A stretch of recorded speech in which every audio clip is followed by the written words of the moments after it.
You're a boy, right? No, I'm a girl. Who told you you were a girl? Mommy. When did she tell you you were a girl? 'Cause I love girls. Oh, I see. So mommy told you you were a girl? Uh-huh.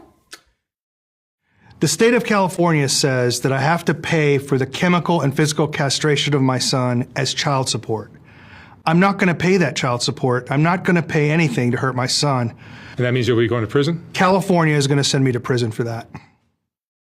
So, Jeff, you are going through something, you've been going through something that is probably a father's worst nightmare. Yeah. Tell me when this started. Started when my son was about 2 years old. My ex-wife, who's a pediatrician in Capel, Texas, started thinking that he might be a girl and started trying to transition him to a girl.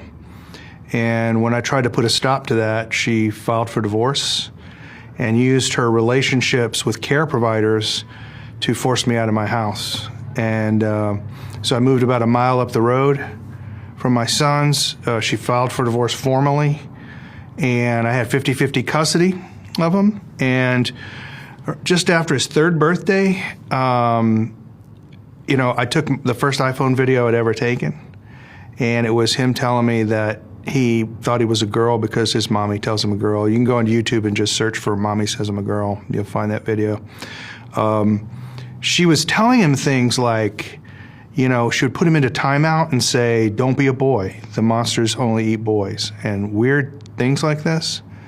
And she began to then socially transition him, and that led to a titanic battle in the state of Texas that culminated in me getting the procedures outlawed in Texas.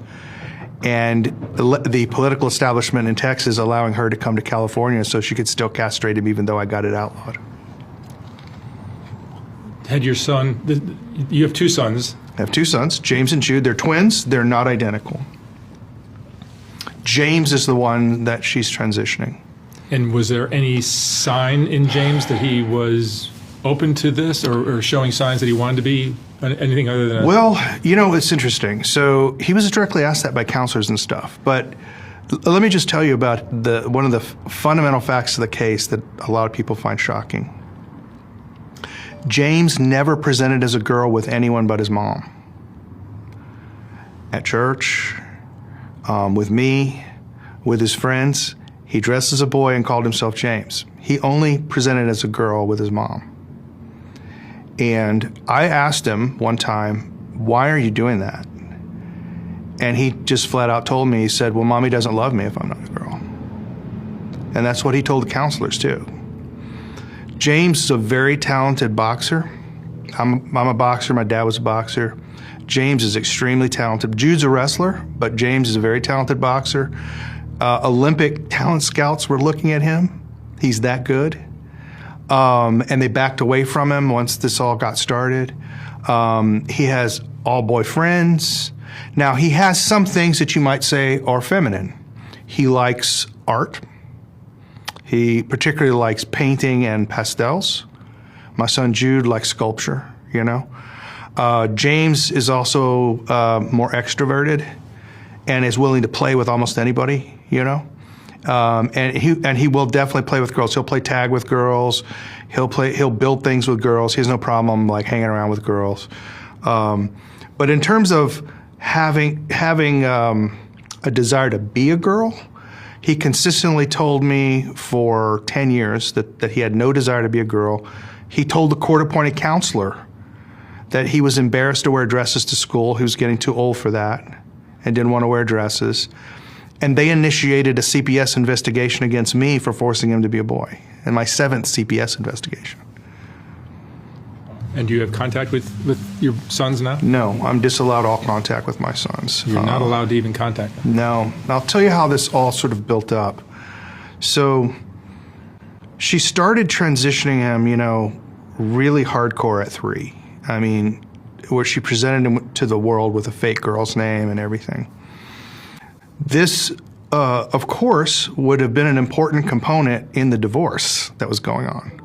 So we get to 2017, and we have our divorce trial, and we had a custody evaluator. His name is Blake Mitchell. He practices out of Frisco, Texas, which is a suburb of Dallas. And he asked me, what is your top issue? And I said, my top issue is she's tampering with my son's gender identity.